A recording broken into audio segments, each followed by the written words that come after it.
Hi, I'm Bill Patrick. The program you're about to see is part of a vintage series called Car and Track, which was originally produced during the first half of the 1970s. Before we begin the show, though, a brief program note. Using as many as 8 cameras to shoot a single event, Car and Track captured some of the great NASCAR competitions of the era, one race at a time. Over the course of some 80 episodes through 6 seasons, series producer and host Bud Lindemann lovingly documented a unique era in American motor racing. While the race action contained in the series remains timeless, the program itself has not dated quite so gracefully. Although the years have not been overly kind to Bud's decidedly low-key introductions and interviews, we believe them to be an integral part of this one-of-a-kind series.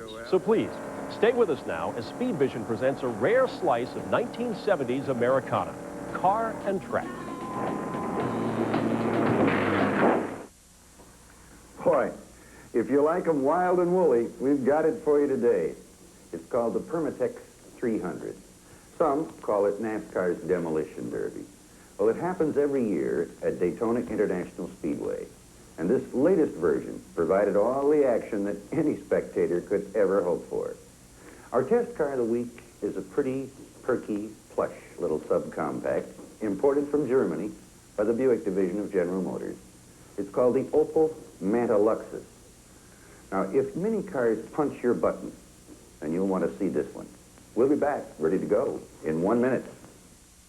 The day before the Daytona 500 is the day the late model Sportsman cars take over the track for the Permatex 300, one of the wildest events on the circuit. Now, most of these drivers are working their way up to big-time racing. Many are unaccustomed to driving in races this long and on tracks of this size. But it's all part of the long, hard road that, for some, leads to a ride in the Grand National Division. Now, let's go trackside for the start of the 15th annual Daytona Permatex 300.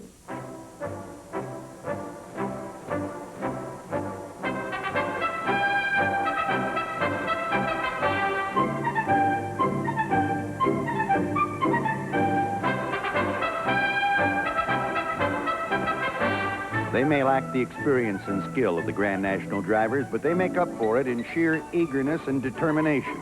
The best-looking equipment and talent ever gathered for a Permatex 300 was here today.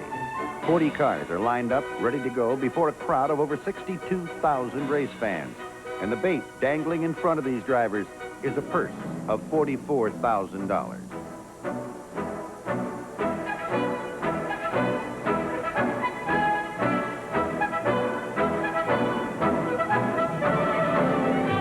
With a signal given, all drivers climb aboard, fire up their cars, and follow the pace car down pit row onto the track.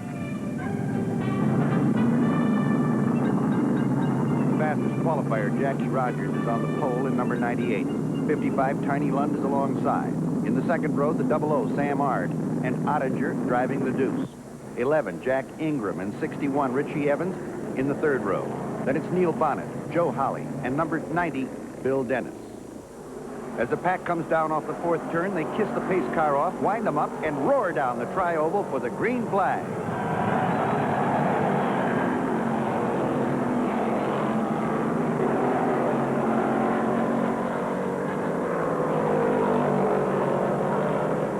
.55, Tiny Lund grabs the lead in turn 1. Number 2, Ottinger second. Sam Ard is third with Bill Dennis in the fourth spot.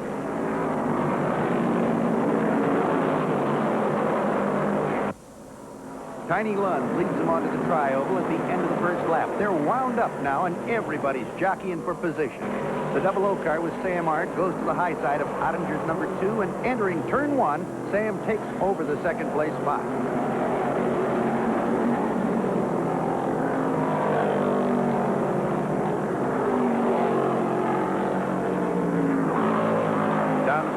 Bill Dennis in the Mercury, number 90, is running fourth and moves up on Ottinger, and entering turn 1, passes him to take over third. Now it's Lund, Ard, and Dennis in a tight trio.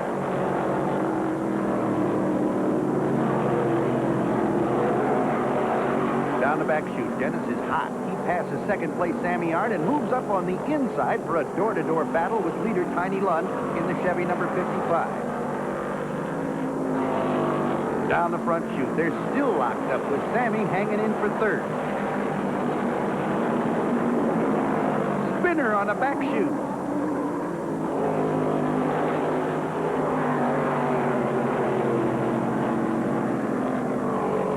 Bob Jones in the Mercury, number 29, spun all the way down the back chute, taking Buddy Howard with him. The cars end up on the infield grass, and both drivers are out and okay. The caution light is on while they clear the track.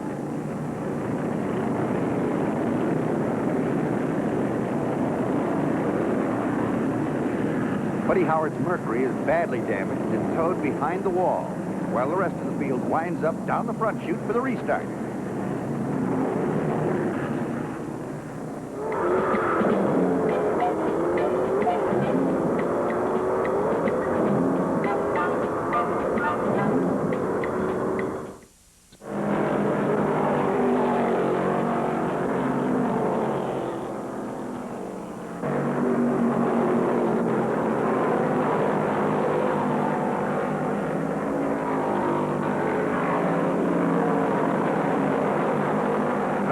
Bill Dennis is the boy to watch now. He mixes it up with the traffic in every turn.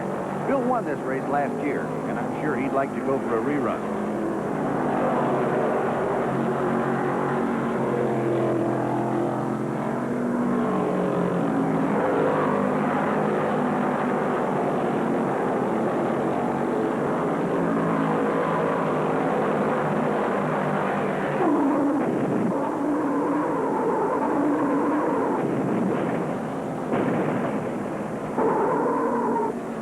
That's called mayhem on the backstretch. Sam Summers got squirrely coming out of 2. Lost it, hit the wall. Then Neil Bonnet, Mac Barrier, and Tom Williams all spun trying to avoid Summers. With machinery all over the back 40, the yellow is out, and most of the action is transferred to pit row.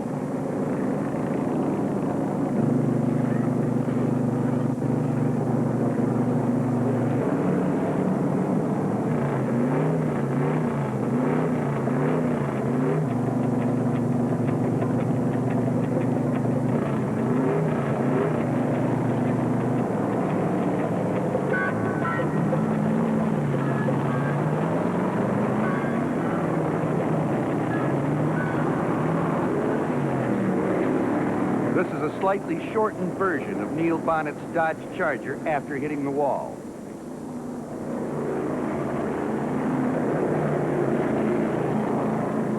Bill Dennis leads him down for another green flag, and Sammy Ard in the 00's Chevy moves into second place.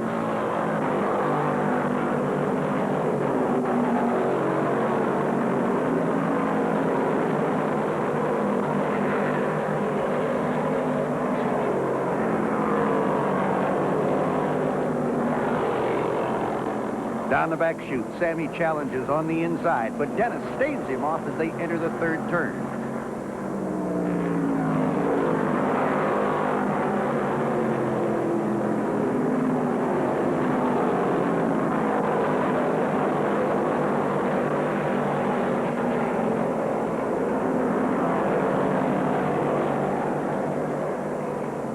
Richie Evans, driving another Mercury, number 61, limps into the pits. The crew discovers a blown head gasket and push him behind the wall. 55, Tiny Lund, has been plagued with problems since the start of the race. On the 45th lap, he brings it in for good and parks it behind the wall. There's another one.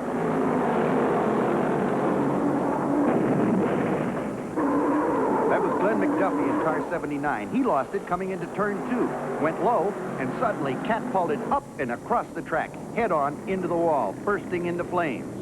His car is total. The right front wheel was pushed back to the door. Glenn was conscious, but taken to the hospital for a checkup. This one caused another yellow flag, and pit row went wild.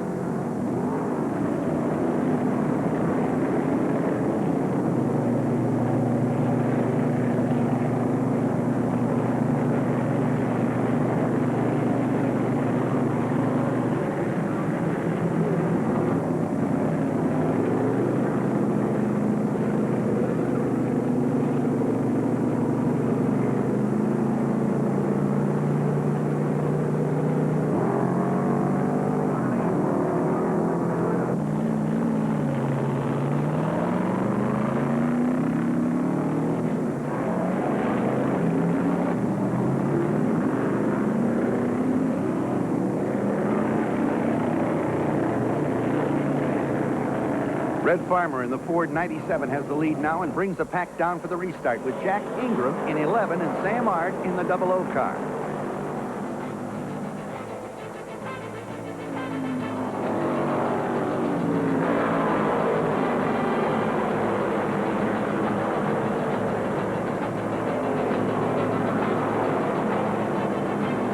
Down the back chute, Ingram moves up on the inside and passes Farmer in turn 3 to take the lead. But Bill Dennis is fourth and coming on.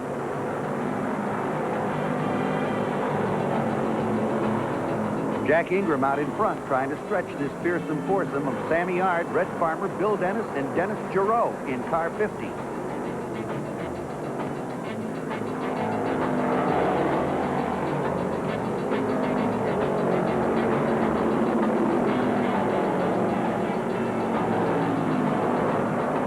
There he goes. Bill Dennis screams through turn 1, passes Sammy Ard, and moves up on the outside of Jack Ingram.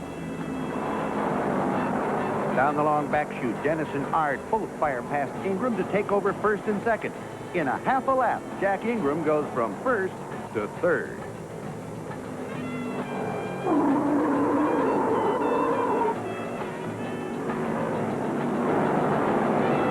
That spinner in the grass was number 21, Wayne Carton. He lost it coming through turn 2, but horsed it down to the infield and stayed out of trouble. This one brings out another yellow, and all cars head for home.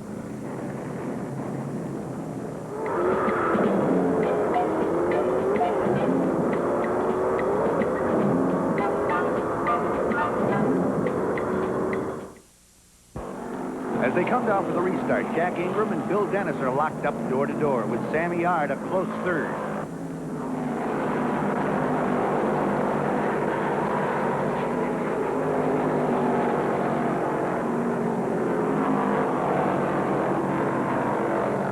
Coming onto the front straight, Ingram lights the fuse under his Chevy and explodes into the lead.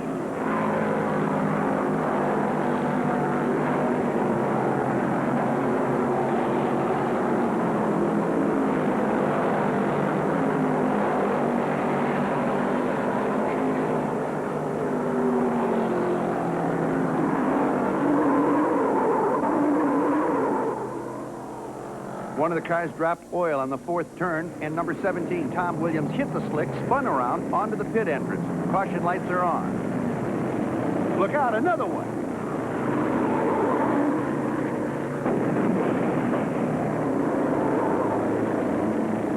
'91, Ray Putnam also loses it in the oil and takes a double hit against the infield guardrail. The sweepers are on the track, and Bill Dennis is the first to pit. Sammy Ard in the 00 right behind him, along with 97, Red Farmer.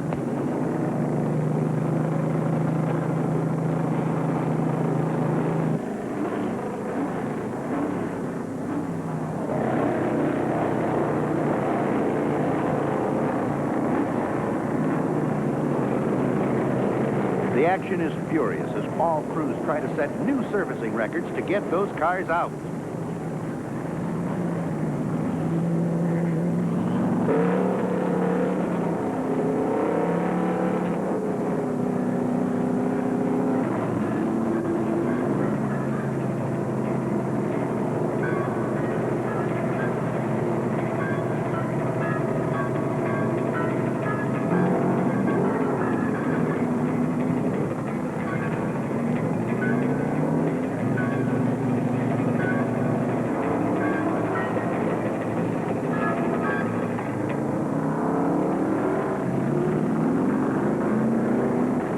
Here comes Ray Putnam's shorter Chevy with the rear end pretty well demolished after hitting the wall. He'll take it into the garage.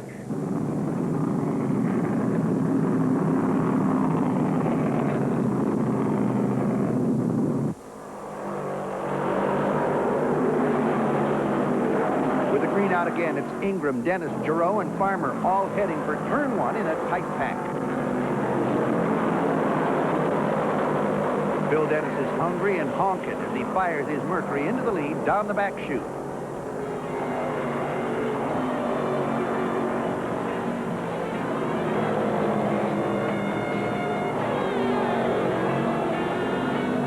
Giroux closes the gap on Dennis down the main straight. This one looks like it'll be a battle right to the wire. Off the high bank second turn, Giroux plants his foot in the carburetor and moves up on the inside of Dennis. Neither driver will give. They're wheel to wheel, rubbing off the numbers.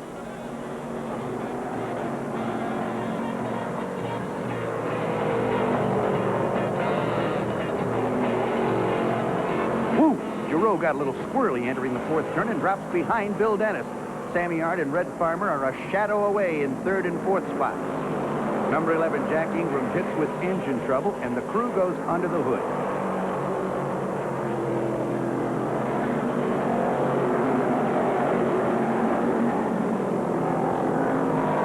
Look at this four-pack going for the lead. It's Dennis, Ard, Farmer, and Giroux.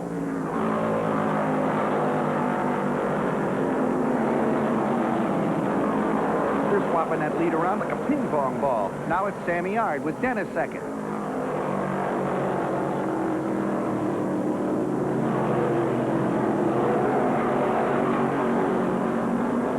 Bill Dennis challenges in turn 3 and takes the lead back. Now Giroux has moved up.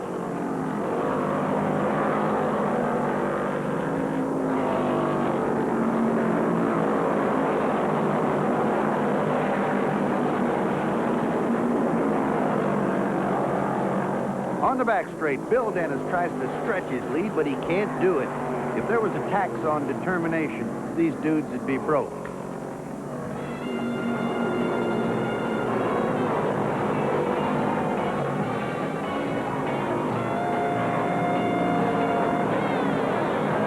With the checkered flag getting close, it's Dennis with the lead, Ard running second, Red Farmer third, and Giroux fourth. Through the pocket, Giroux in number 50 moves up on the inside to fight Sammy Ard for second. There's the white flag. One more lap to go. This is going to be the wild one.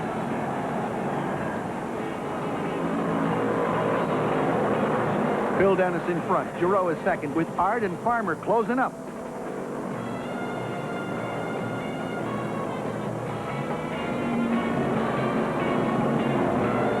In turn 3, they look like they're welded together. Giroux low, Dennis high, and breathing right down their pipes, it's the combination of Sammy Ard and Red Farmer. Photo finish cameras are on and ready. Now here they come out of 4 in a drag for the flag. You could cover them with a blanket.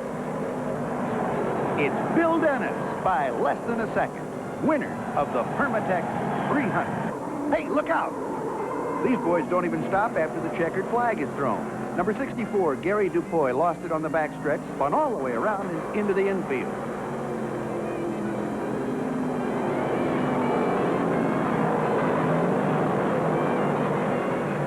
A very elated Bill Dennis and crew head for victory lane. There can only be one winner, but for a while we thought there'd be 4. We'd like to send our congratulations along to Red Farmer, Denny Giroux, and Sammy Ard, and the rest of the field of drivers who staged one of the most hard-fought and thrilling races we've witnessed in a long time. Bill Dennis just chalked up his second straight Permatex 300. And with the type of competition entered in this race, that's a real achievement. It took him 2 hours, 14 minutes, 16 seconds to do it. For his efforts, Bill received $8,400, the trophy, a kiss from the Queen, the accolades of the crowd, and what's more important, the promise of a very bright future in racing.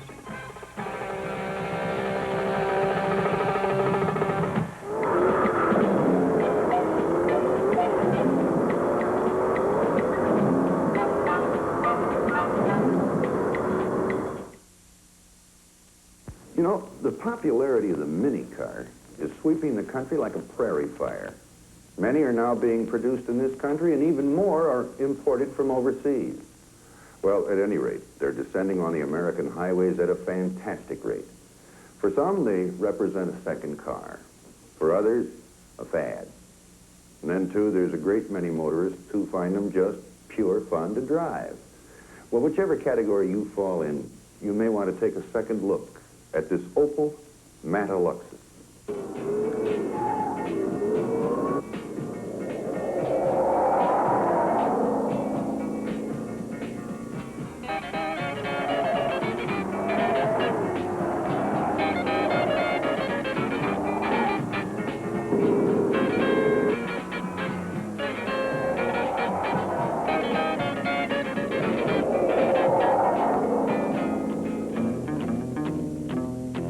The Manta Luxus is the big news in the Opel line for this year. It uses the same basic body as the 1900 Sport Coupe, which it replaced.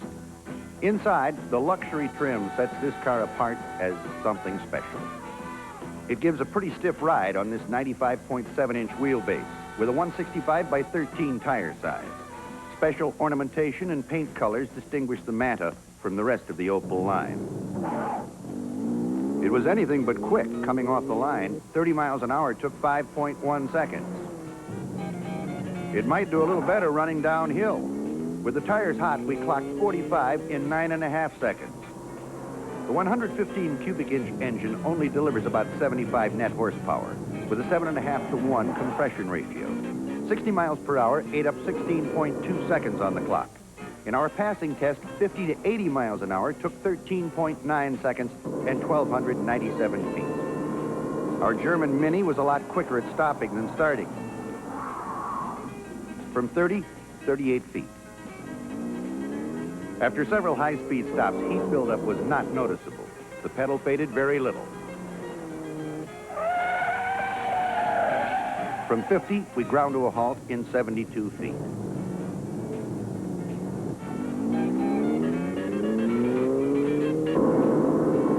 In this 70-mile-an-hour panic stop, a slight correction was necessary to keep it straight.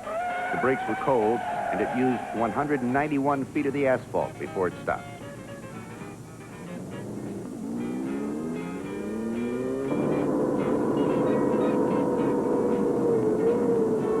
Most of these little imports we've tested have one thing in common. They handle well.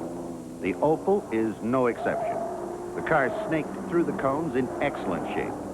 It was while running the pylon course that we learned to appreciate the wraparound bucket seats. They gave good lateral support, and with additional padding in the cushion and back, seemed quite comfortable. This head-on run in slow motion shows very little body lean. Front and rear both track well, and recovery was good, even toward the end of the run, where momentum buildup is the greatest.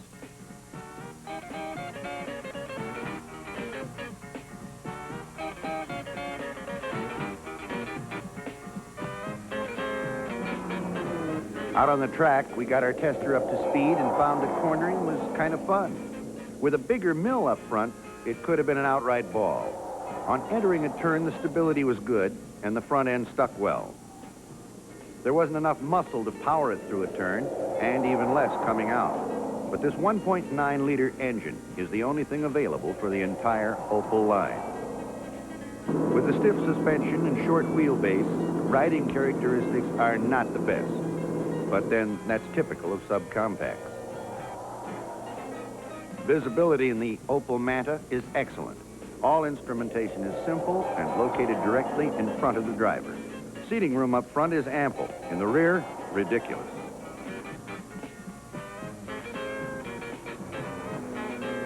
As far as the Mini category is concerned, we rated the Opel high, and the Manta Luxus is the cream puff of the line. Getting into the subcompact field necessitates a sacrifice in comfort as well as performance. However, we feel that with the Opel, that sacrifice is not as great.